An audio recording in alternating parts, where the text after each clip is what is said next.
Good evening. Is it working all the way down here from quite a pleasant Devon, North Devon evening?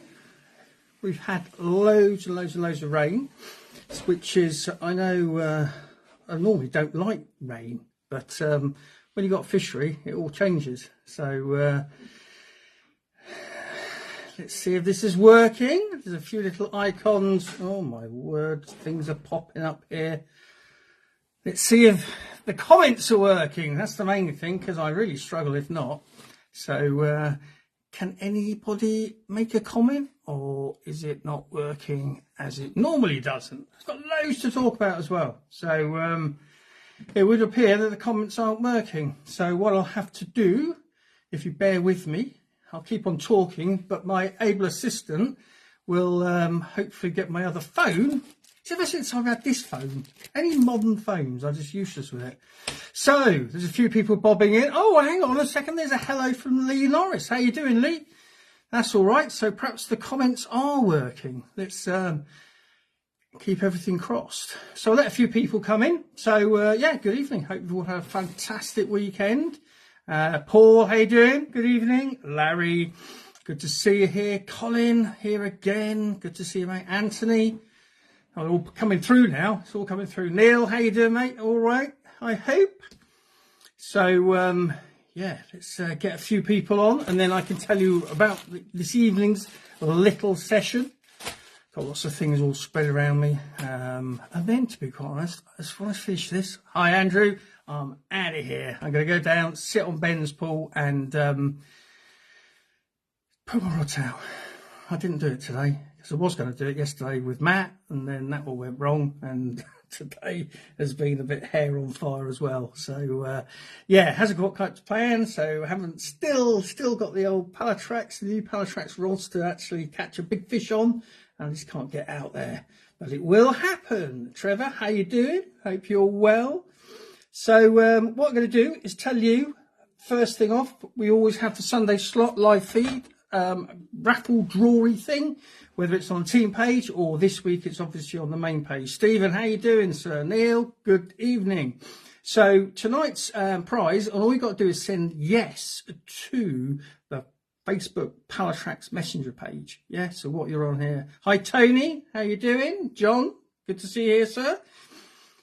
Hope you and yours are very well. So, right, so we've got some questions about surface fishing, which actually is a bit of my bag. I spent a long time, especially at my old lakes, and I've just started back fishing here. They just started to get them going. So tonight's prize is a spool of fluorocarbon gamma, very special, irradiated, totally different than any other fishing line on the market.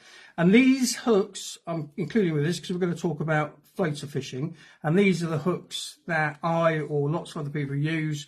We're talking the choddies, because of their outturned eye, they sit beautifully for presentation. So those in the 6 and 8, and one of my favourite hooks of all time for floater fishing, caught me so many, is the size 10 wide gate. So if you would like to win this prize, just ping yes across to the Facebook start that again. I need a cider, don't I? That's a hint. So this prize will be drawn later on, but just send yes if you want to get involved in the raffle to the Pallatrax Facebook Messenger page. So Darren, how you doing? So that's that prize. I'll drop in again. I've got loads of questions, which is really cool.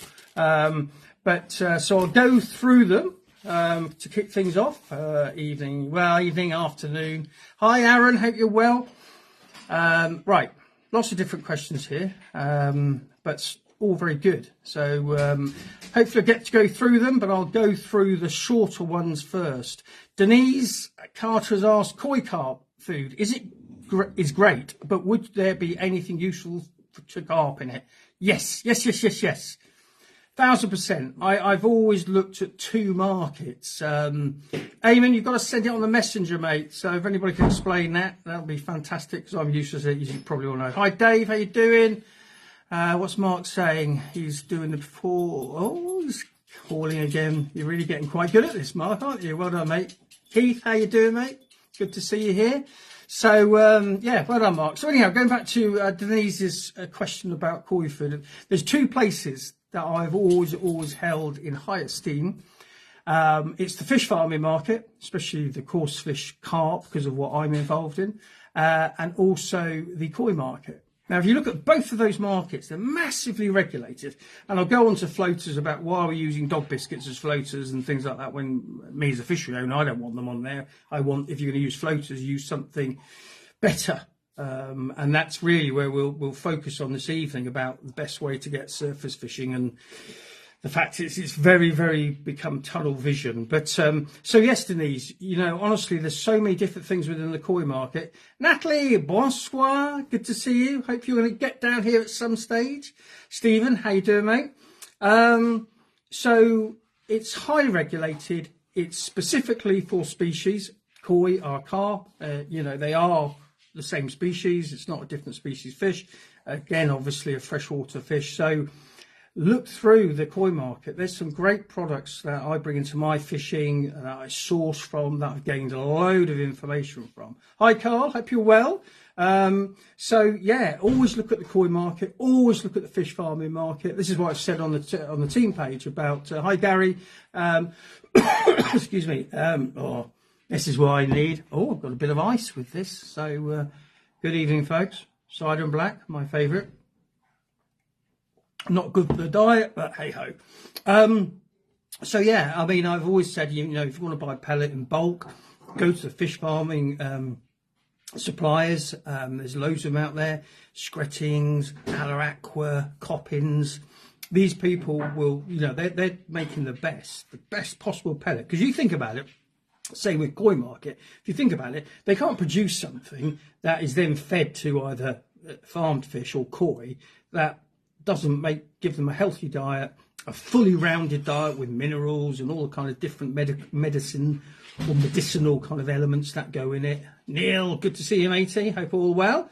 Yeah, that's where I suggest, you know, you can learn so much from those markets. They are, you know, unfortunately the fishing bait market isn't regulated, so we don't know what, where, how, and I'm not going to get into that, but it's why I started Pallatrax, to have everything, source everything, you know, the best I can, and also from the right people. Lee Jackson, good to see you here, sir. Andre, all the way from Slovakia, well done for catching new PBs, Andre, which is fantastic stuff on the system as usual. Wayne Tester, how you doing, matey? Ex of Pallington Lakes. So just to finish that one off, Denise, fantastic. Look at the koi market. It's all regulated, like I say, unlike the bait market. We don't know necessarily what we're actually using, but you can be assured, because it's regulated, because it's all basically health checked all the way through. Sue Graham, she said, where are you going for dinner with the family? Send my love to them all.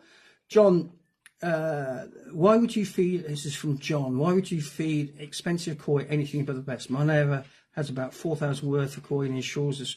Exactly. This is what I'm saying, John. You know, I'm seen to be like controversial, when in fact I'm not controversial. If you want to look after fish to the best and the optimum, you need to either make it to the quality required and the standard required, and by doing that you end up with a better bait as well.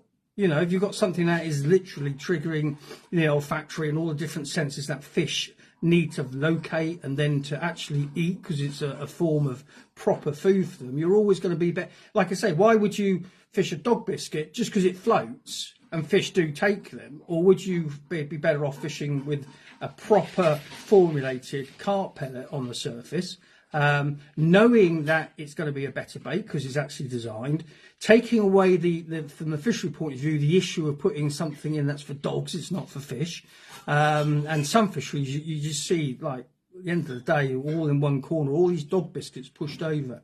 I don't want that. If there's a load of floating carp pellets over there, I'll be happy as a fishery owner, because not only will they feed the fish, but they'll also feed my biomass. So other things will eat them, because that's what it's designed to do. Hi, Pete. How you doing? So hopefully, Denise, that covers that. Stephen, good evening. But yeah, look at the koi market, look at the fish farming market. We seem to be very, very polarised in the way we're looking at bait, especially. You know, I radically disagree with competition tonight. Yes, you have, Wayne. Oh, just It's a bit of a floater pack. You've got some gamma fluorocarbon. You've got some choddies, which are really good for flat surface fishing. We found out lots of team members, especially on them, because of the outturned eye, and the size 10s, which is my favourite one. Some people are sending the message to the wrong place. If you want to join that competition, please just say yes. Put it on the Facebook Pallatrax, the Pallatrax Facebook Messenger page here on this page. So this is a bit of a kind of open-ended one. How do you approach catching when weather is sun showers, fish can't make up their mind? How do we do? Well, I mean, it's almost an impossible question, because there's no scientific proof for one specific thing to do on at one specific time, and that's the challenge in catching, isn't it? You know, why do we spend in carp fishing especially so long fishing a lake? We know it's got fish in front of us if it's a small lake, but we're not catching them. But is it because we're fishing at the wrong heights? I mean, I don't believe for a minute, and I'm guilty of this. Not that I fish, you know, anywhere near like I used to do, but you know, zig rigs are really effective. If you get it right on the day, and therefore you're fishing the layers. If you think the match angler, the best example, they fish all through the layers. They start off at the top and, you know, use bombs on the bottom. And some of the tactics I use, like, you know, if you know the eye bite setup and things like that. But it's really, honestly, the main thing, Merv, is to obviously locate those fish, and then you need to try and find the level they're feeding on. They don't just feed on the bottom, especially this time of year. Yeah, there's so many naturals in the water systems, and if they're literally harvesting, you know, a Daphnia hatch or something like that, a foot under the water, and they're just swimming through it like a whale shark, that's where you need to be presenting your bait, because they won't, and they really won't, you know, in all areas of fishing I've ever done, whether it's my boats fishing, my fly fishing, my lure fishing, you've got to put the bait to the fish. You know, if you see a pike strike to your right and you're fishing left, well, you don't. You move, if you're lure fishing or spinner, you just chuck it. Same with fly fishing. Boats, when I was out in Bermuda, you know, if you see the gulls diving, that's where you're headed to, because that was tended to where bait balls would be, so small fish would all be collecting. So it is really more about getting everything right, Merv, but at the end of the day, it's very, very difficult to tell. I always believe fish are total individuals. You think about it, a lot of time we see big fish being given a name just because they're big, so why don't we give all fish a name? And I know that's impossible, but what I'm saying is we treat a bigger fish as something of its own identity. Why don't we do that with all the smaller fish? And you just don't know how a fish is react on the day. So sorry, Merv, I can't give you anything other than, you know, obviously we fish on the system when we're on the deck, and we fish on the surface or in between. There's lots of different ways on zigs. Trouble is with zigs, people put them out for an hour. They're not really sure necessarily how to. Zigs are really simple. I can do it one. Hi, Daryl, and I'll go through it in more detail, because it's not a difficult way to fish. But the trouble is, you put them out for an hour, so you've sat there for say like 24 hours and not caught anything. And there's people all around the lake, they haven't caught anything on the deck. And I would suggest then you should have at least one rod at different depths to see if you can find the level of the fish are travelling. Look at a fish tank; they don't all sit on the bottom. Hi Richard, hope you're well, sir. So yeah, food for thought there, but it is very much, we sit there for such a short time on zigs and don't necessarily have the confidence in them. We just give them a quick blitz and then go back to the bottom, which is what we're used to, most are used to. And when you, especially when you're on the water, that nobody else is catching on the deck, you know, that's a good indicator that they're going to be up on the surface. And if you see them topping, if you see them on the surface, you're very, very difficult to take them off the bottom. I'm not saying you won't, because you will, but not with the frequency if you hunt down the fish on the surface or at different levels. I mean, there's lots of ways you can fish. I have to do a session on showing you how you can free line on the drop. It's, again, not difficult. Zigs are series of things, but judging which column they can be quite difficult, especially for team one rod. Yeah, no, you're right, John. I mean, it's like I say, but it's the same as on the bottom, isn't it? You know, if you only got the one rod, you're putting all the eggs in one basket. So it's always, if you see indication of feeding on the bottom, bubbles or, columns of disturbance coming up, obviously that's a good indicator. But if they're not, and you're not seeing anything, well, I mean, again, we're only going to make assumptions, aren't we? Because every day's different, every fishery is different, things like that. But yeah, they could be anywhere. So caught there you go. See, Wayne. I mean, I've caught loads of fish on zigs. I prefer out and out surface fishing. But Ian Hayward has asked me a very good question.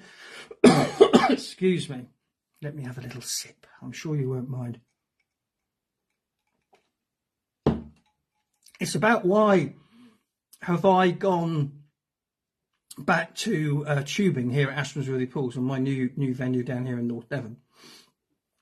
I've never felt the need for fishing tubing. Tubing came along and it was called anti-tangle tubing, and that's what it was developed for. Back in the day when we were fishing braid and dacron and things like that, if you cast out without a bit of tubing, you'd always end up taffled round the top. Above your weight, so that's why it came. So it came and would slide off and things like that. But then as time progressed, and this is the only area of fishing, okay, you would fish a tubing from a fish safety perspective. Okay, now obviously every fishery has its rules. Everybody has their own interpretations and opinions. Because obviously tactically, I fish with, less is more. Hi Simon, no worries, as long as you're here, sir. So if you're going to suddenly, put, I'd just say 14 inches of tubing on your line, you're basically taking your line from, let's just say 0.33 diameter to 0.75 diameter. So you're increasing it and therefore giving more for the fish to sense, especially right near the trap area. So if you look at all other areas of fishing I've done, all other areas, including catch and return trout fishing and, match fishing, and you won't find anybody else using tubing. Hi, Robert. Hope you had a good session today with your brother. So, yeah, you look at it, I go tench fishing on a float, for example, and then suddenly you're catching a carp and I haven't got tubing on. No match angler uses tubing. So if it was really, really, really destined to be fish safe, I would be the first person to say, yes, do it. What I've noticed down here is anglers are not necessarily, what's the way to say? Obviously a lot of the fish here are very, very big fish. We're having, anglers come down. I want anglers to come down who like listen and want to be taken to another level.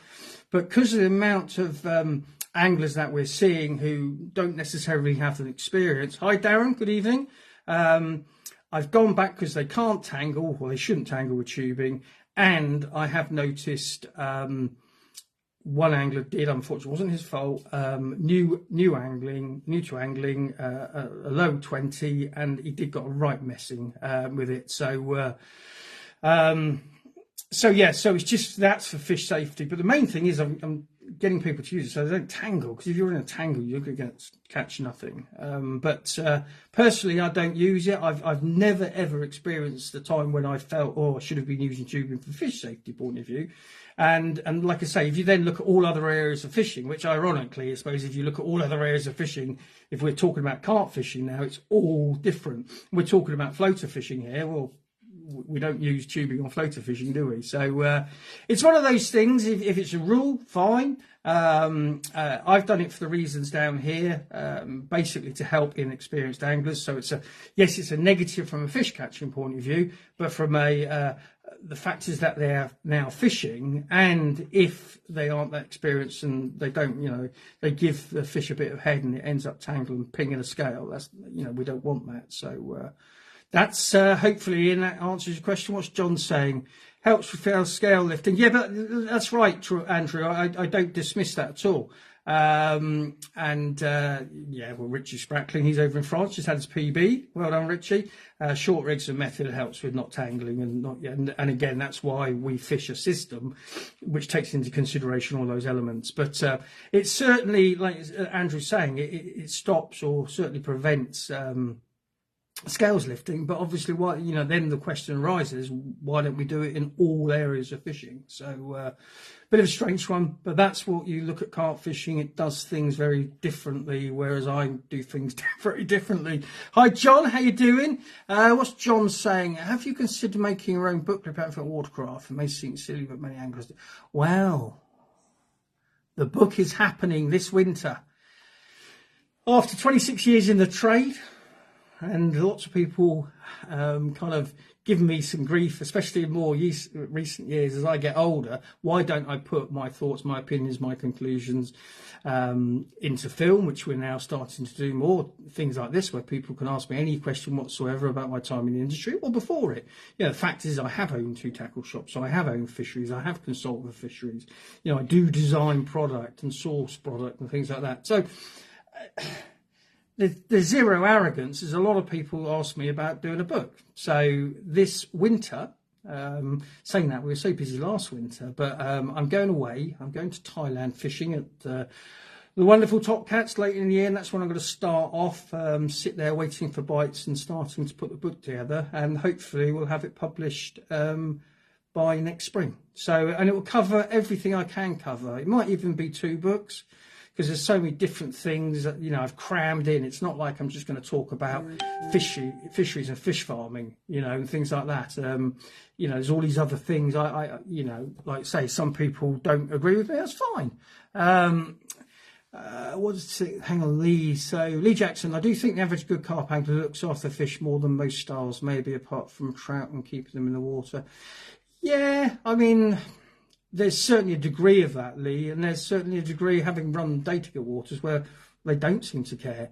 And is that lack of education? Is that just ignorance? I don't know. But I think there's things we do within carp fishing, not about fish safety. I think, that has to... The most important thing for me is water quality. That is the most important thing. And ironically, again, we never really talk about that in the carp or any lake fishing or canal fishing or even river. Look at the state of the rivers at the moment. Good quality water, everything lives happily within it. But tactically, some of the things we're doing now in carp fishing just don't add up to me. And that's my opinion, and you may disagree. But I fish the way I fish. I mean, and it's getting exciting because so many people are kind of, looking into how we fish, certainly Team Pallatrax. And don't forget, if you're not a member of Team Pallatrax, I do have a flyer here. I'll just give it a quick plug. It's totally free. Just go to my website at pallatrax.co.uk, join the team. There's well over 3,300 of us now, I believe. So, and from all over the world, which is exciting. And we're looking at fishing in a fresh approach. And what the feedback I always get is the enthusiasm, excitement, and they're not going to carry on doing what they've done before, which is, yes, they catch a few fish, but not on consistently. So, yeah, exactly. Well, stunted carp, they tend to come just from being overstocked, in all honesty. That's what you see. We call them in the trade, we call them cricket bat fish. So long, thin fish. They're not, there's too many fish in there for the natural food sources to help out with, maintain gain and maintain weight. And if you're not giving them the supplementary diet, then they will stunt. But it's an area that we don't see too much about it. So, sorry, I've got a bit of a cough. Let me have just a quick going. Right, Rob Rayer. He's asked me, are there any plans to make a PVA friendly liquid, or is there a way to make it PVA friendly? That's a good question. And it's not that I wouldn't, but where I am with ingredients is if you're going to start using a PVA friendly carrier, it's not going to be natural. I use water and things like that. And I use water because, which doesn't help you because you're wanting me to use PVA. Obviously, our glugs are PVA friendly, and you can make things PVA friendly using different additives, but I don't, because I want it to be a water carrier, because I want it to soak in. For example, I'm going to show you in a minute, and like that is a high level of flavour, but also a high level of water. And it's not because I'm being stingy making it water. I want the bait that I'm spraying this on to actually ingress. A lot of the PVA friendly ones, you see, they just sit on the outside, chuck it out obviously it goes quickly, and I don't want that. So that's why I'm water. If I could find a PVA friendly carrier that I was happy with, I would certainly consider it, but I can't. And I'm obviously not into the synthetics. I look after my fish and would want everybody else to look after them with the best quality stuff going. I'll just give it another quick plug, because I'm going to go on to the main meal of this evening. So it's a bit of a floater fishing setup with hooks, the wonderful Grips design hooks in Chods and the wide gape, and some of the amazing, and it is amazing, irradiated fluorocarbon from Gamma, which is all to do with tennis string technology, not to do with what you would normally see. So, right, hang on a second. What's this? Okay, so this is from Frank Lana. Okay, Simon, so you want a question. Big smiley face. Going forward, your multi-worm bait is superb. To even double its attraction, is it possible it could produce multi-worm boilies or squabs into active baits? I hope you know what I mean. I think that could be the ultimate attraction for carp. Regards, Frankie. Well, to be fair, Frankie, they are a very, very active bait. And you will see that basically because they're full of dead insects and there's no preservative in there. So as soon as you take them out, that they will start to, they will start to degrade and give off those dead food signals that we know can stimulate and fish can find and stimulate into the feeding. But the way to really make it active on the day is I tend to get some of the paste and I tend to cram it. Well, actually, I've got some here, but it's not for this question. I tend to cram it with the powders. Now, these are insects. So in this case, Daphnia, a crustacean, water flea, basically. That is literally ground to a dust. You'll probably see all the dust come out. Okay. And so I hoof floater that into my paste, which I then wrap around my multi-worm bait, for example. But you can do it with any bait, in all honesty. If you put things in there that will be active, like things basically that are going to degrade naturally, then the more insect and things like that. Well, Daphnia is everywhere at the moment.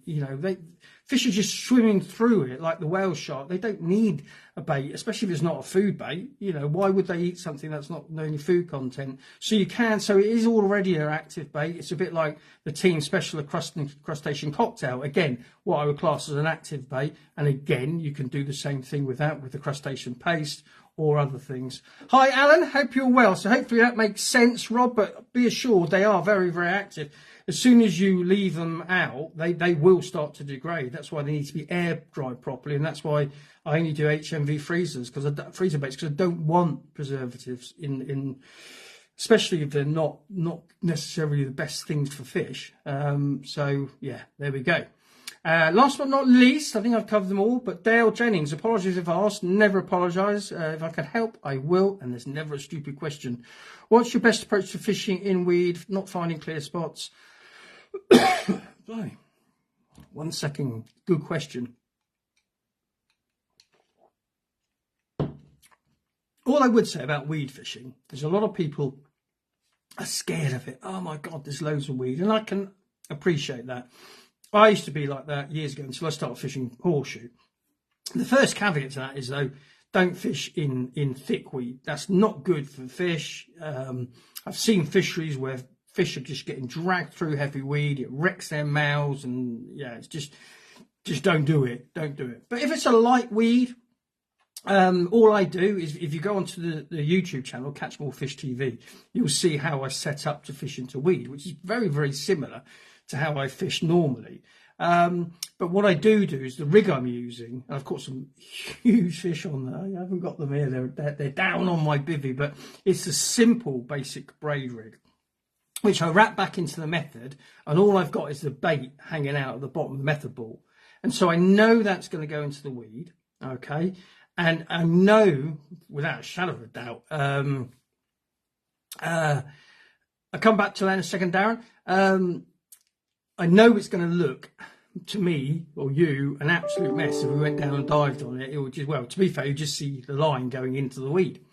But what you've got to remember is that's where the fish are, that's where they feed, that's where all their food are. They're not on clear patches. Lots of people create the bird table by fishing on a clear patch, saying, or assuming, shall I say, oh, fish must be feeding on there. Well, to be fair, if there's nothing on there, there won't be much for them to feed on there, especially if it's gravel or something like that. So fish dive into cover, they live in cover. You know, it's everything about it. It's like, I suppose, a field and a forest. You know, you see things going across the fields, but everything lives in the forest or the hedgerows, and that's where I kind of come from. So I'm really, really happy to fish in weed, but not stupidly thick weed.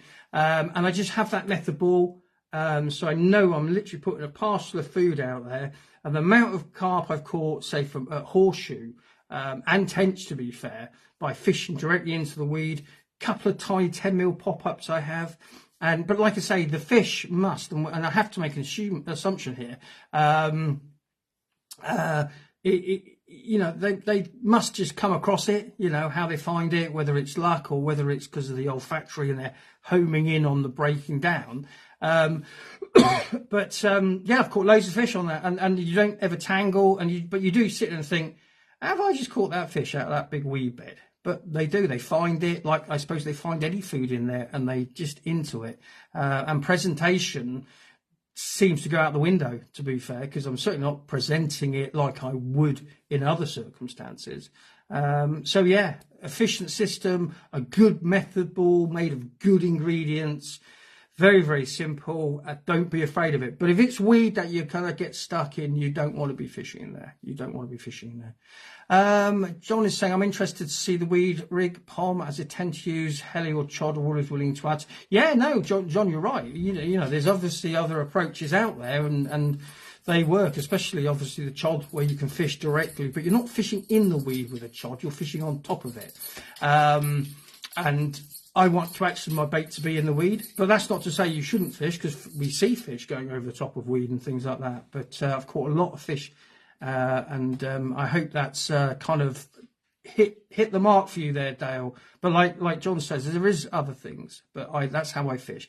But it's all down to the ingredients mainly, to bring the fish in, to get them on the feed, and yeah. So yeah, Ian, it's one of those things. So good to see you here, sir. Hope you're very well. So right, my mate is at. I think I've covered everything. And Ian Clark. So we've gone on to this, and this is the main thrust of tonight's thing. Before I move on, which is surface fishing, and I know I've done it on the team page, but we've got a few other things I'm going to add to it. So hopefully you'll be able to understand where I'm going to come from very shortly. So what we have here for the prize for tonight, which is a free draw raffle, all you got to do is send yes to the Pallatrax Facebook Messenger page. I actually got it right for once. Send yes, you'll get put in the draw, and about 8 o'clock, just before I close down, because I am stopping at 8 o'clock. I say that because I do want to go and get the rods out. It's a beautiful evening out there. So, surface fishing. I really got into surface fishing. Would be my answer, but trial and error if using a stripper for getting everything precise. Not too sure what you're saying there. Oh, right, sorry, I've missed a question here. Oh, sorry, folks. Where am I? This is it. You must be realise now I'm just useless. As soon as I press this, it all goes to the top again. I'm obviously somebody's asked about lengths of hair. I can't get back to the question. I do apologise. To be quite honest, there's a lot of different approaches. Some people believe a longer hair is a way forward. Personally, I fish a short hair. Again, going on the basis, actually floater fishing is a prime example. The bait and the hook is one. So if you look at, again, all other areas of fishing, the bait and the hook is one. It's only in carp fishing where you have it away from the bait, the hook. But each their own. I mean, if you were sitting there, you know, fishing a 3-inch hair and catching loads of fish, and I was fishing, you know, a shorter hair, then, you know, basically I'd change. But my always go to, and I've never had that, and that's just me personally, I've never had that time when I thought, oh, I better fish a longer hair. I've never ever thought that has been the reason I'm not catching the fish. But just one thing, you can get, if you're a member of Team Pallatrax, you can get these which I designed, which is a method, well, basically a system to tie hairs up, and it's got all the hair lengths. But you can also get these free with when you join Team Pallatrax. It's a laminated sheet, but it makes rig tying really easy. And again, if you go onto the Catch More Fish TV, our YouTube channel, you'll see there's various films there of me making rigs up. So, because it's so important, that rig is the trap. It's the biggest flaw I see in so many ways, is when people are fishing with all these inconsistent rigs. Heidi has one. There you go, Mark Monks. When you're going to come down fishing, actually, Monksy, make sure give me a ring. There's a bit of an opportunity, so give me a ring. Doing the social stuff at the same time. So I can't emphasize how important. You've only got to watch the lads on Underfishing and all these different films. Galen, one of our Canadian team members, and Dan, they're doing some underwater. The amount of times the fish are getting away with it. You really, really, really need to make sure the rig you're fishing is consistent. I don't fish on anything other than 2 rigs when I'm fishing on the deck. But each their own. Bait should sit 1 to 2 minutes from the hook for carp, slightly longer for barbel in my experience, but everyone is different. Exactly, John. And when I make the rigs for a lot of people on the team, the LQ rig, and if you see how their catch rate goes from at best mediocre to really, really hauling, it shows you again how important that rig is. It really is important. Can I ask, why do people hate rods under 10? Does it really make a difference? That's fine, Darren. Anything else you could ask me? I'm not a fan of short rods, and the reason why I can talk with a degree of authority, if you look back in years when I had my first tackle shop, the first short rod that came out was a rod by Chubb. It was a stalking rod. It was 9 foot, and that's what it was for. It was for poking through short, poking through into swims, into over bushes and things like that. Just single rod, floater fishing, surface fishing, even float fishing. That's what it's a bit like the pod. The pod was designed to sit on hard surfaces, because back in the day when we first started carp fishing, most of the swims were platforms or concrete, reservoirs and things like that. So you couldn't put bank sticks in. So again, things have gone away from where they actually, or what they were designed for. So all I will say is you'll never ever get the action or the distance you will with 12 foot. Rods were, yes, you can get some match rods that go up to like 15 foot, even 17 foot for trotting and things like that. But carp rods have traditionally got to that stage of 12 foot because it's the best all-round performance. What I would say as a fishery owner as well, and I've actually stopped anybody fishing with rods under 10 foot. 10 foot is the least you can fish with, because I'm seeing people turning up here with like 3.5 pound test curve 9 foot rods. So it's almost like a broom handle. We seem to have lost again the enjoyment of using through action rods when it's really, you've got a lot of give on it. So if you've got a stiff rod, short rod, I don't believe you'll get the enjoyment out of playing the fish. And also, because it's so stiff and so short, you have the problem of bumping fish. And in bumping fish, because basically there's no give, it's short, you can rip the hook out, or you can dislodge the hook and create damage and things like that. And obviously we're all against that. So personally, that's why I'm not into it.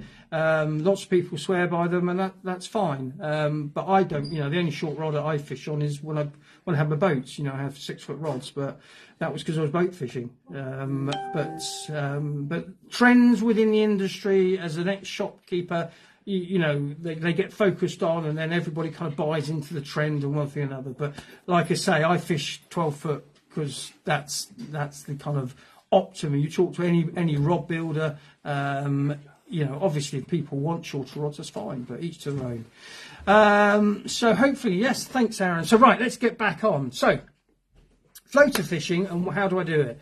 Now, I love my fly fishing, so using a fly rod.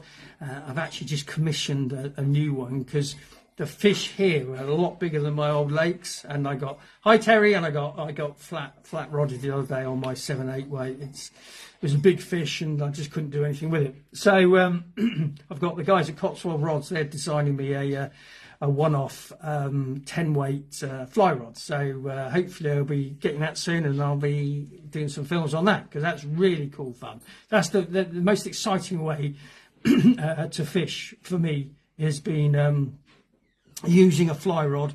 You don't tend to use them. I lost that one the other night. I couldn't do anything with it. I got flat rodded. But it's just gone to basic surface fishing, which again, this time of year, and I've caught them off the surface every month of the year, I promise you, with ice on the water, snow on the ground. Again, look at the fish tank. If they're up in the fish tank, just because it's cold, they're there. And if you can get them going, okay, it's more difficult, don't get me wrong, but it's doable. It is certainly doable, especially if you know where the fish are. A lot of times in the winter, where you get some nice sunny days, they will gravitate towards the shadow. It's the shallows. You'll see the shadows and things like that. So always look out. Always have a little bag of chummies with you. Floaters, whatever time. Chummies. There's me saying chummies. Hi, Gavin. Welcome. So have a bag of floaters and just flick a few out into like the shallows and when the sun is, and you think. Oh, we don't know, Neil. Neil's asking me how's the stone V lead. I'm not looking. It's all being done live. So it's tempting to go and have a look. But in all honesty, we did it at my old lake. So I do know what's happening because it won't be any different. But I think an honest test showing everybody what happens to a lead over a couple of months and what happens to a stone over a couple of months in lakes. Well, it'll all become apparent. But stand by, Neil. When Sue's next down here, we're going to be doing that. Feeling frustrated at the place I'm going to in France? Yeah, I don't know. I mean, we've got fisheries now going grips only, ironically, but again, you know, I've designed everything to be fish safe and high performance. You know, they've won awards for their fish safety grips, so I suppose it's just a case of time, education. Like I've just had a fishery in Ireland go completely grips only. Lowy Jungle out in Thailand, they've gone grips only because of the safety aspects. I'm not grips at my fishery because I'm selling grips. I can assure you, I develop grips for totally different reasons. If people want to buy into them and use them, that's fantastic. But it's a shame when people say, you know, because they can always drop me an email. I can always explain to anybody and anything what and why. Anyhow, yes, that's a Paul. I've got that here. So look, I keep on getting dragged away. Stop asking questions. Yeah, no, they are, John, and you know, they're a very special development. Forget who development, what or anything. The fact is, we now have a legitimate third option above barbed and barbless, and I use them because I know how they're manufactured. They're manufactured at the best wire. They're manufactured with the most durable cutting point, so you'll catch fish after fish. I'm not into, you know, almost hooks now to some degree with some brands of consumables. You don't even catch one fish. If it dinks a bit of rock or anything, it turns. You've got to bin the whole rig, and I think that's wrong on so many levels. Will you be making various sizes of non-toxic egg shot? My wife float fishes and uses lead split shot. I'm unsure if it's... Well, if it's lead's anything under an ounce, you see, John, is actually banned. But what I would say is pop onto the website of Dinsmore's. Dinsmore's is a UK-based company. Know the folks up there, and they do these little things called shots, and they're non-toxic. But I think in the UK, unless you buy online, because I do see it online, you won't be able to buy anything under 1 ounce that is made of lead, because it's illegal to do that. I'm not saying people don't, because that's how I see it, but you can get loads of non-toxic options, and Dinsmore's is right up there, and you're supporting an English company. So have a look at Dinsmore's on their website. So anyway, right, back we go again. So this isn't a plug, and this is always a problem for me, isn't it? If I develop something for my own fishing, I could either keep it secret. That's never been the case for me. But I'm, you know, a mad scientist. Appreciate that, John. But you know, we do the non-toxic egg shot for the 40mm and 2 10mm pop-ups, and outside of that, you know, I could just go everywhere and anywhere. And I'm not saying it won't happen one day, far from it, because the way Pallatrax is growing in different kind of areas of fishing, if we need them consistently, I would certainly source them. So, floaters. Most people, when they go floater fishing, will, and you can tell me different, they will use a floating biscuit of some sort. Tends to be dog biscuits. As a fish owner and an angler, let's start with water quality and you know, all the benefits to fish of using something that is a benefit. I've had people accuse me of historically saying, "Oh, I'm not going to use that because I'm feeding your fish for you," and you're thinking, "Oh, it's not about that. If you're using something that's designed for fish, surely you can have at least circumstantial evidence that you're going to get more bites. If you're going to use something for a dog or a cat, you know, the ingredients, it's all about the ingredients, as I bang on all the time on Team Pallatrax. If you're using the wrong ingredients, why would you expect to bite? Because if it's the wrong ingredients or no ingredients, it then becomes a lure. And you always know that an active bait of food source with a nutritional value is always going to ultimately outfish anything else.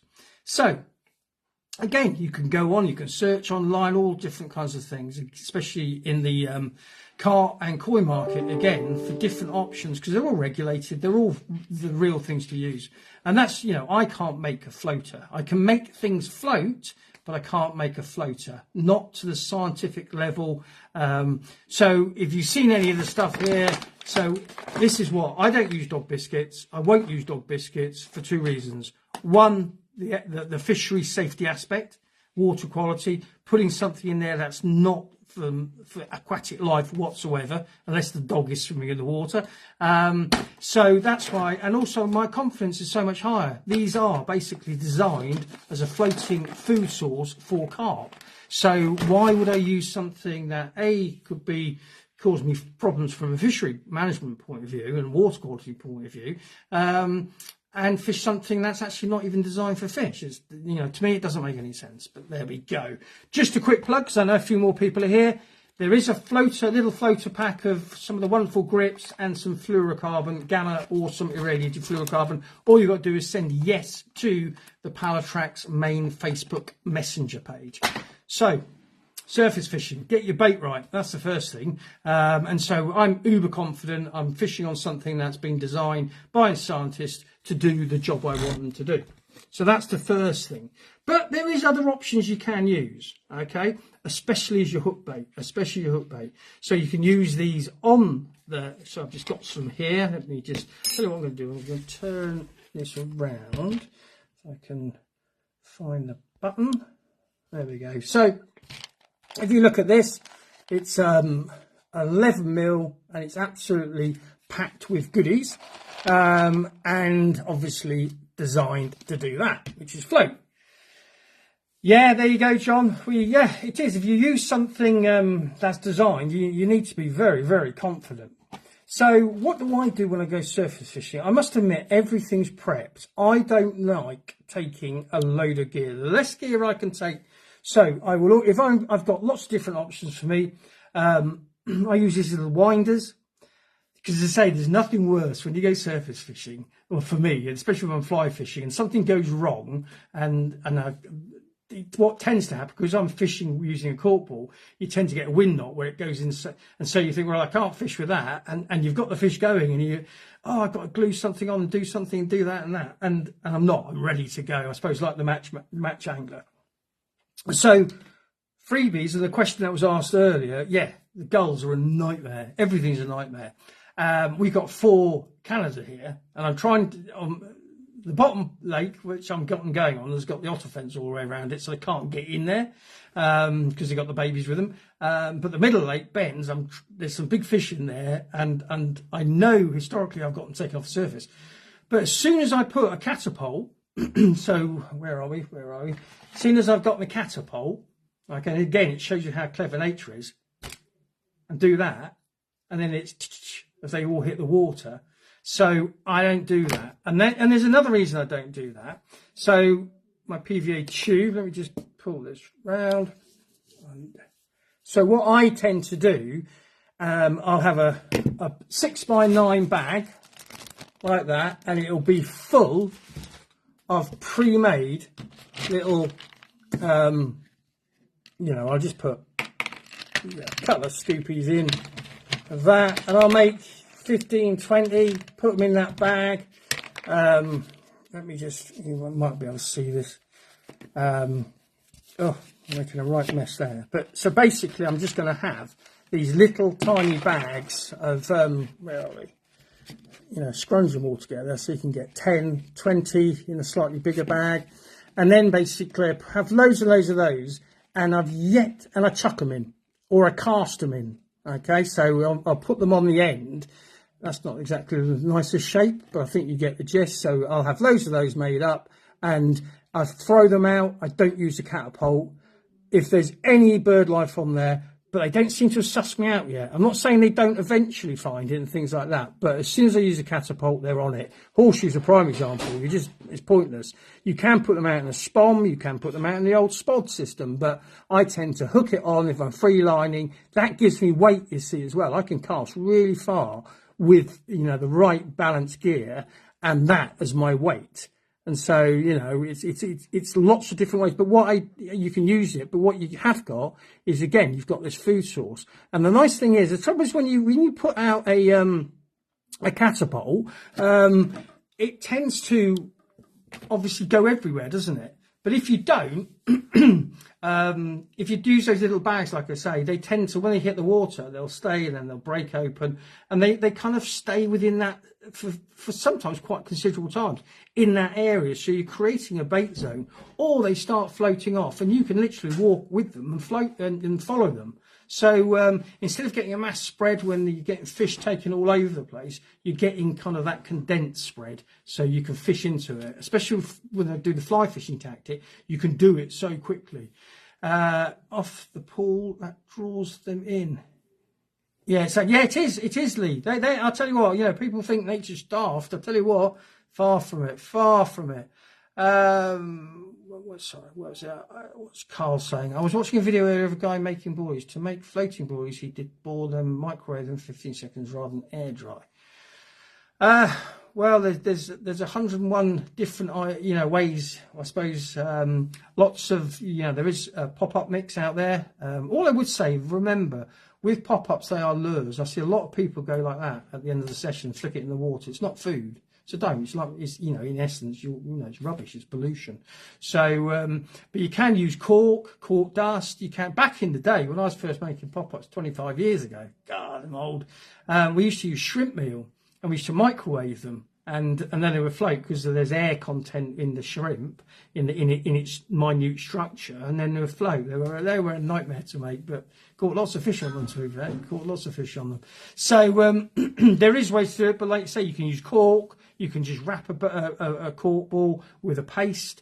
You could just use cork, to be quite honest, which I'll talk about in a minute. So what we've covered so far is just make sure whatever you're going to be throwing out as a freebie, or if you're going to be using it on attached to the hook, make sure it's the real deal. It's the real deal. Because if not, you're decreasing your odds. I promise you. It's not about selling, not the drone. Ian, what I do exactly the same when fishing the margins, loads of small PVA packages, fishing a solid bag in the middle of them. Yeah, and like I say, it's great tactics. I think where we are with carp fishing, and I'm happy to be shot down in flames, but I've been doing this a long time. Where we are now, we're not really focusing on. There's lots of different ways to approach it. That's something I did. I just wrote the newsletter today, and especially the Team Pallatrax members, they've kind of grasped where I'm coming from, and they're starting to express more with baits and things like that. And basically by one of the things we're not doing, you see, majority of anglers aren't doing, they'll fish a flavoured bait on the bottom, but they don't fish anything on the top. What was that? So I missed that. Ian, I did exactly the same. I got that one. Neil Watson, what length of hook length? Well, it's a little bit difficult because I wish I could get a bigger camera that can bring bigger things in there. But I literally get my spool of Gamma, only fish Gamma fluorocarbon as a hook link because it's the strongest by diameter and it's not plug-in. I go out there to source this stuff myself. I want to be fishing on the best. I can't beat this. If you suddenly said to me there's a better fluorocarbon or a better mainline out there, better than Gamma, I'd have to stop selling it. It's that simple. I want to be fishing on the best. So fluorocarbon. So why am I using fluorocarbon? Well, I am acknowledging, especially the trout and the salmon game, fluorocarbon has been used as a leader for many a moon.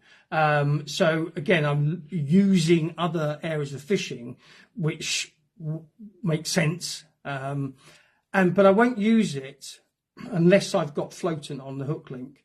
So all I do is literally a span. That's what I'm doing. Okay, so that's whatever that is, 4.5 foot. I don't know. I've never done it. So I will now try and find a pair of scissors. 1 second. These babies, proper scissors. So with fluorocarbon, so I'm going to make up a rig really just to show you how easy it is to surface fish. Yeah, exactly. It's an old school tactic that. It's more like ducks on quack.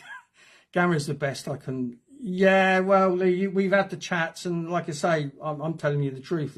I can't beat it from a scientific point of view. You know, most anglers don't realise where fishing line comes from, and in all honesty, a lot of it comes out of the same factories. So, you know, it's in essence the same product, just with a different badge on it. So when you're using fluorocarbon, you want to get the molecules all pulled one way. So basically just under tension, not stupid amount of tension, just between forefinger and thumb.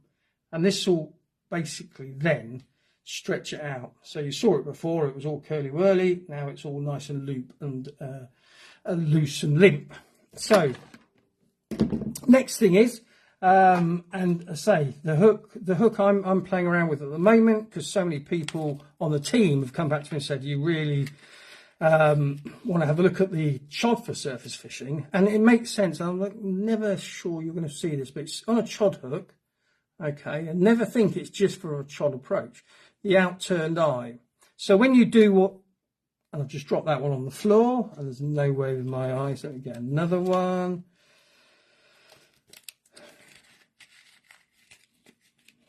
Oh, hang on a second, folks. Don't get out of the packet. Right.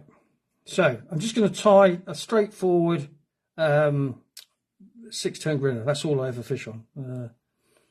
3, 4, 5, 6. So that's all I'm doing. Let me just put a bit of spit, always obviously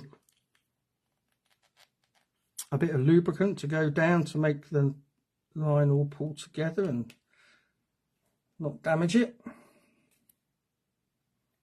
So again, when you've got the hook, you can do this again. Just do pull those molecules out. You know, you'll get this much limper line.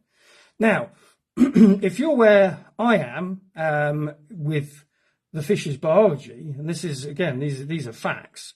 It's not about what we see, it's about what they can sense. And I've learned the hard way over the years, but surface fishing has been a great indicator for me, because I've seen things. You can actually see things happening, see different flavours. You must be really short palm. The typical arm span thing, there you go, is one of your height. No, I've got little arms. Little arms, got to go. See you later, Neil. Right, so sorry, I've got the biggest pair of scissors because I don't remember all my different braid blades are. So, so there you go. Just popped on 6-turn grinner. Do you thread the line back or hook eye? I just do a 6-turn grinner. You can if you whip it like a, you know, like you're making a hair rig. But the trouble is, then the line won't go where I want it to go. I want it to be straight like that. Okay, so the next stage, I'll turn this round. Everything's just a mess. Right. Next thing is, and you won't pay any carp tax if you're sensible here. Right, let me turn that down. Let me put my light there. So, I think that didn't work. Right, okay, I won't do that again.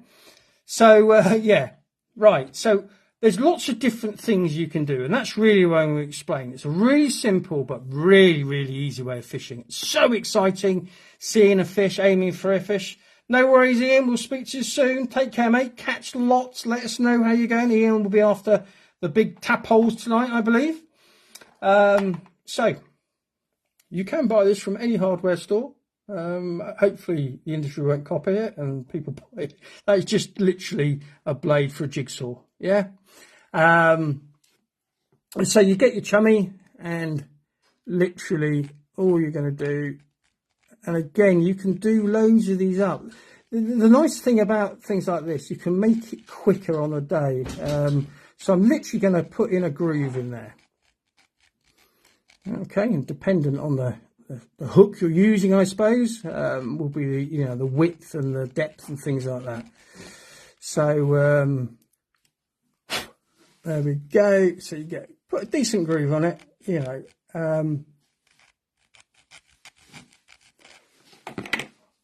because you want basically this to sit in the groove. Okay. What you need, and you must see I see a lot of people making the mistake. Let me just I'll show you with a pop-up here. Again, it's all about that the devil's in the detail, that absolute presentation and things like that. So I see people, for example, cork ball, floater, wet floater or something like that. I've seen this in seeing, and I've done it myself. Now, as soon as you put something like that on, you're closing the gape, yeah? So if you didn't have it like that, you know, and you didn't pierce it, and you had it sat on there like that, yeah, you get the complete gape. And that's the key. It's almost like trout fishing. They tend to hook themselves because of it's all in that presentation. Again, it's a rig. So you really, really need to take the most detail you can. So here, because you're putting out, you know, floaters, well, why wouldn't you put a floaters on the, you know, as your hook bait? And obviously then you can manipulate, and I'll show you how to, I kind of tend to manipulate. There's lots of different ways of doing that isn't done, and I believe it's one of the reasons I've caught a lot of fish off the surface, and that's not said with any arrogance. I just love surface fishing, and you know, for all species I would go for. So you're just going to make sure that gets in position, all right? Always difficult. Just tiny blob of the old super glue, if I can get it out. You really need to super glue's the best stuff. And then you just spend your bit of time. But you can actually make these up and stick them on winders like that. But this is the cork, and I'm going to show you that before I go. I've already overstayed my welcome. Thanks to so many people staying with me. So basically that will stick. All right, and then all I'm going to do is cast that out with one of those bags of floaters, and so that will literally give me the weight to cast out, and then I'm just free lining. But the trouble is now, as I get older, my sight is absolutely appalling. So I will use things like this just because I can't see that. But if you said the preference, if you're putting out freebies, why would you want to be putting out something different than your freebies as your hook bait? And again, it's the same thing when you're fishing on the deck. It's no different. But you're talking there, so you just want to make sure everything's straight. You know, people say to you, oh, it's not sitting properly in the water and doing things like that. What you've got to remember with surface fishing, you know, the carp are literally coming up, aren't they? If you see them, they're not coming across. They can't. Obviously, they're going to have to be down to some extent. And so they tend to come up and suck like that. And it's not an assumption. That's if you watch them, and I've spent years probably watching fish. Yes, you can, Terry. You can use bait bands as well. So anyway, you're happy to fix that with. But what I do like with that groove, you're going to be sitting, like I say, and it completely exposing that gape. Completely exposing, and that's why, especially with a hook like that, the in-turn beak I've got on the chod and I've got on the wide gape, they literally hook themselves, to be fair.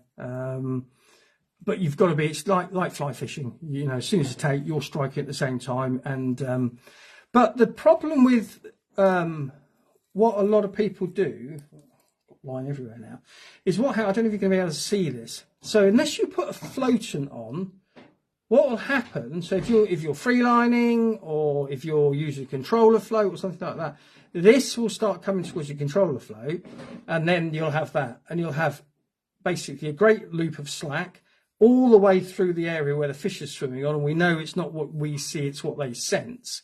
So by having fluorocarbon, because they do have eyes, I can sit that on the top, on the surface tension, yeah, and they're going to come up and they're going to nail that. The only time I'm playing around with this, it's not available yet, I would use a long leader of fluorocarbon. As when I say a leader, like, you know, not the hook link will be fluorocarbon, but using a leader as such, like a, you know, another 10 foot or so with fluorocarbon. That's the only time I fish fluorocarbon as a main line to some degree. Now, the main thing here is, and this is again the biggest mistake there's three mistakes. I don't want to sound, you know, at all negative. I'm trying to help people, but you know, if you don't do things correctly in the correct order, you're gonna struggle. So if you don't use the right bait, if you don't use the right hook pattern, if you don't use the right presentation, etc., you're always going to be behind you. So again, I've been lucky to do a lot of different styles of fishing, both here and abroad. And if you go away from surface fishing, carp surface fishing, and you know, which is all about telling you to fish with dog biscuits, which you shouldn't do, and yada yada yada. Go to fly fishing and surface fly fishing. You know, like, you know, whether it's nymphs or whatever thing. That's the kiddie. Okay.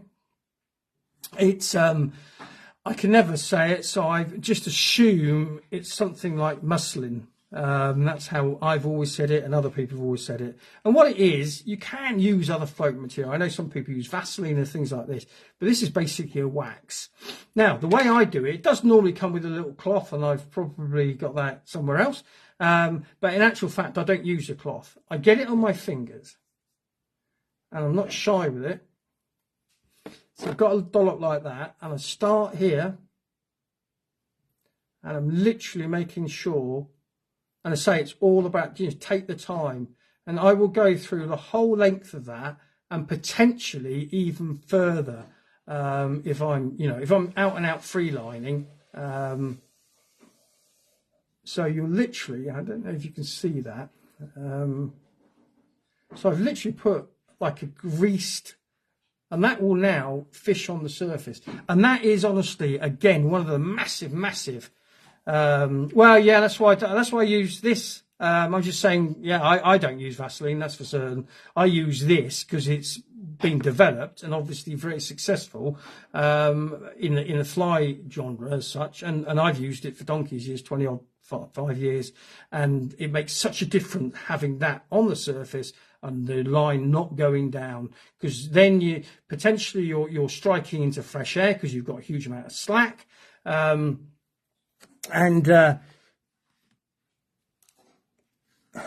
I've lost my train of thought. So yeah, anyway, if you don't want that to give you that big lump of slack line, and then you're not going to be able to be that effective. But you're right, there's a lot of thought, isn't there? Well, I suppose it's not thought, it's fact. You know, fish will sense, acutely sense, and would you put, you know, that jelly onto the onto your line? Okay, it might make it float. I suppose it's a bit like a dog biscuit. A dog biscuit will float, but it's not the right thing. But personally, like I say, this isn't a lot of money. You can go onto eBay or Amazon or your local tackle shop. Unfortunately, you have to go to one that sells fly stuff, which is obviously a dying sport, unfortunately. But that is a key thing. You want to have this floating on top. You know, you'll be so far behind. I mean, if this costs £3, it's probably expensive. And the difference, that tan from Horseshoe looks good on you. Yeah, well, I know, Heidi, I'm just gorgeous. You've put me off the stroke now, Heidi. Look at that. I'm thinking about perhaps I am good looking. So yeah, don't ever try surface fishing, in my humble opinion, without putting that on your leader. Okay, that's the bit you want on surface. It'll lay on top. It's not going to sink down and pull your bait out of position and create slack. It's not going to give something physical that the fish can potentially sense. And that's why I would always suggest, always look at other areas of fishing. So go to the fly fishing kind of arena. look at what they're doing. That's their bag, you know. But obviously, we can do different things. Now, what you do see and I can remember years ago when there was a lad at my old lakes. He came up to me one day, and I was merrily fishing away, and I always soak these because they're water based. These will take your floaters can take on a flavour. You can obviously over flavour things like that. So this is crave as it happens. That's crave, and so I'm always going to do that.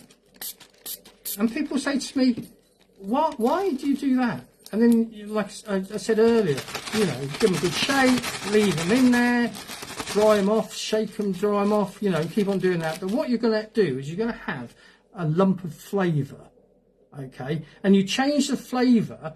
I personally change the flavour like I do in all other areas of fishing when I change a bait. So if a flavour isn't working, and say this lad that came up to me, he's asking a decent question. Yeah, it does stay on for quite a long time, Anthony, to be fair. It doesn't break down very quickly. But obviously, if I do see it or think it needs a touch-up, you take it out, just dry your line, pulling it down one way to straighten it again, and then just dob it again. But your catch rate will just increase massively. If you don't use there's reasons why we're using it for the surface. If you don't use it, you know, like I say, you're going to be up against it for all the reasons I explained. So this lad was saying to me, but why are you fishing, you know, a flavoured cork ball or a heavily flavoured pop-up or something like that? And he was sitting there fishing on a plum bait. And I'm going, yeah, but you're fishing a flavour on the deck. You know, we know that fish are attracted to flavours through that olfactory system. So why wouldn't we be putting something out there that's going to attract them, stimulate them to bite and things like that? And I've done it so many times where I've been putting out floaters. I'll put out my cork ball setup, which is basically like that. Again, I've just literally nicked that in. So they're all made to precision. And this I've flavoured. So I'll have flavoured with this because it needs to be water-based.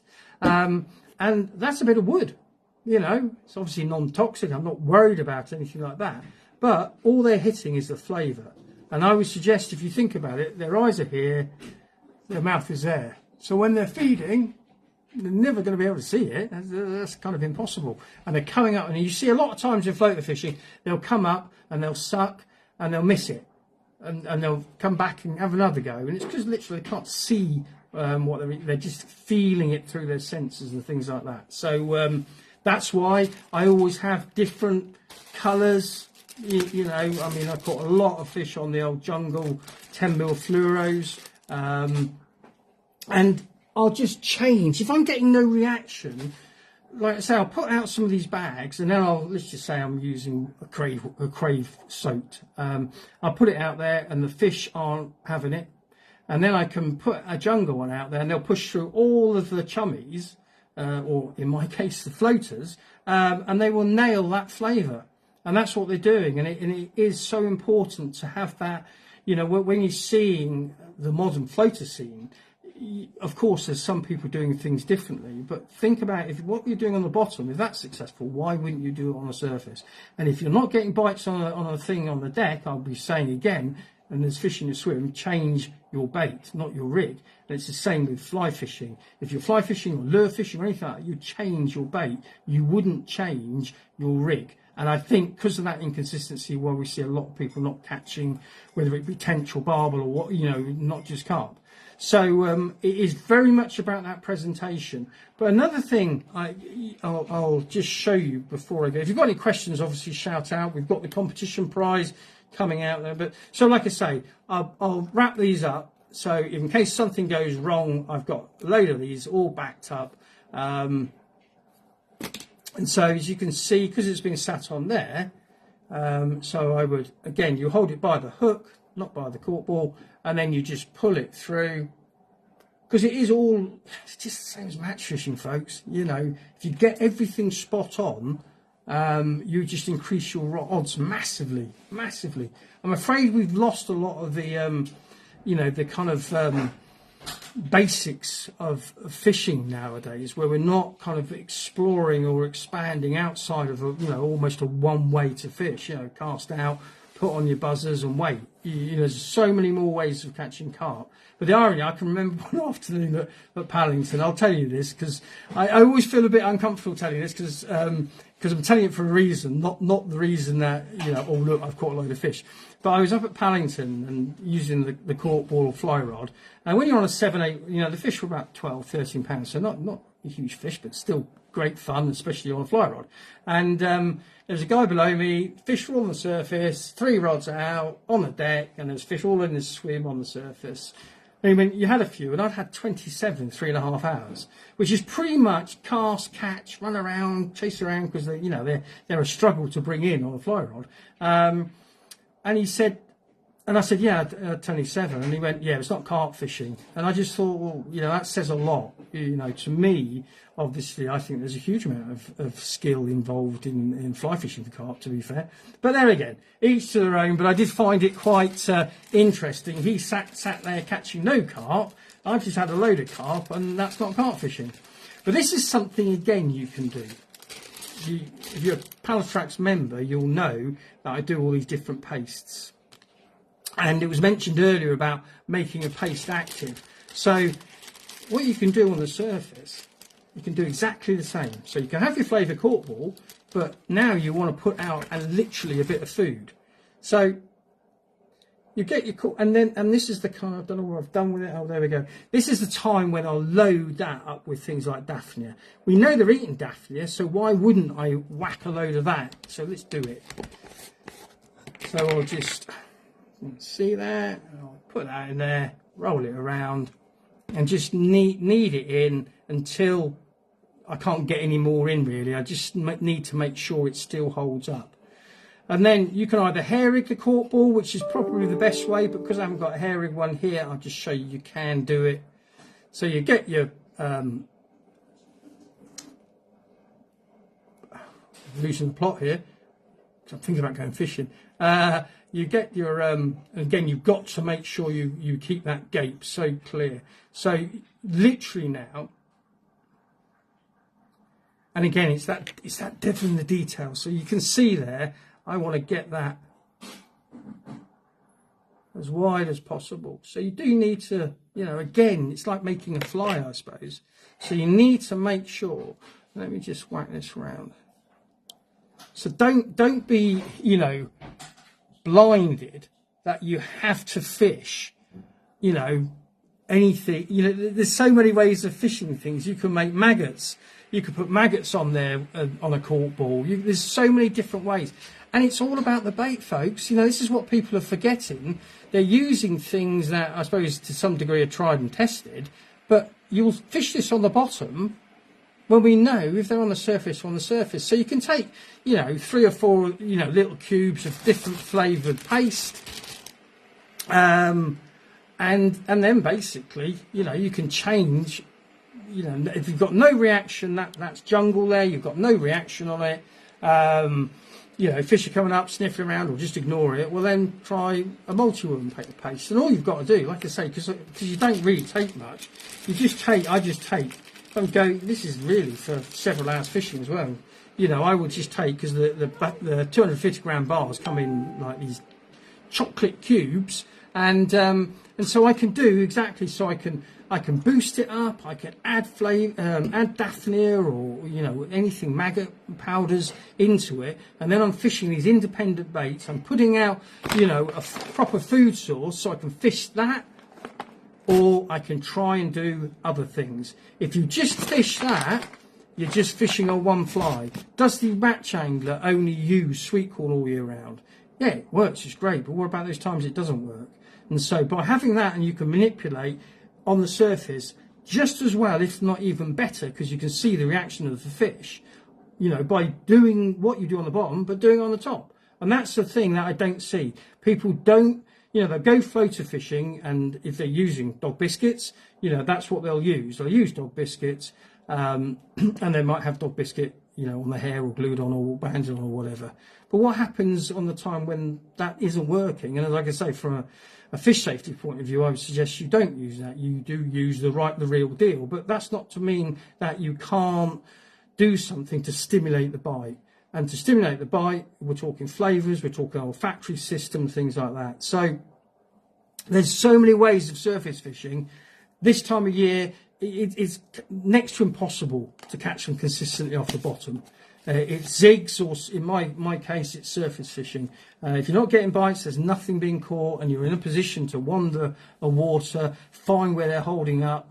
And what I would say as well is don't just chuck out, you know, get them confident. And when I'm saying that, you'll just put in a few of those little bags, you know, 4 or 5, 6 of the mixers into those bags and flicking them out. And don't think you need to catch with an alarm. You don't. It's just the same. It's an electronic float. That's all it is. And it doesn't tell the truth a lot of the times. You know, liner. Is it? Or have you just been done?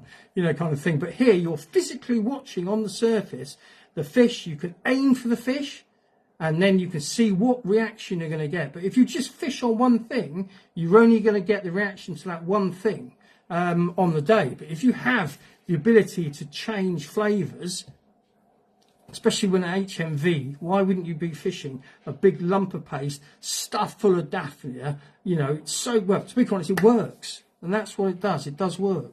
No good for fly fishing, but just for free lining. And I say the way you can free line using those floaters in a bag, you can really chuck it out. You really can.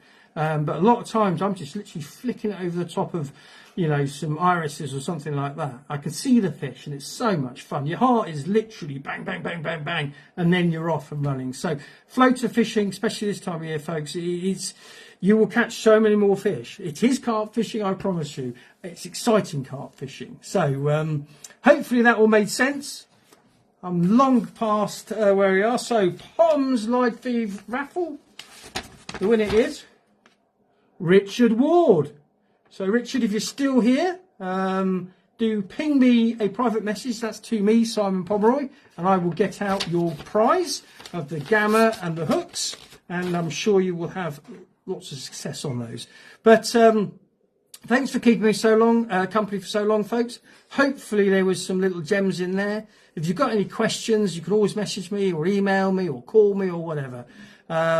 Next week I'll be back on the team page, and so that's for team members. If you aren't on the team, feel free to join it. There's no hidden agenda. It's nothing. It's just basically a fantastic group of anglers, all like-minded, of all experiences, sharing, helping and doing. And obviously there's things like discounts and fishings and loads of stuff. So have a look at that. That's on my website. So anyway, folks, I'm out of here. I'm going to go and have a little dangle. So stay safe. And like Simon has just said, have a great week all. And I will be back on the team one next week, and then back here the following week. So stay safe, folks, and you know where I am if you ever need to ask anything or whatever. We're a friendly bunch. So anyway, stay safe. I'm out of here. Take care. All the best.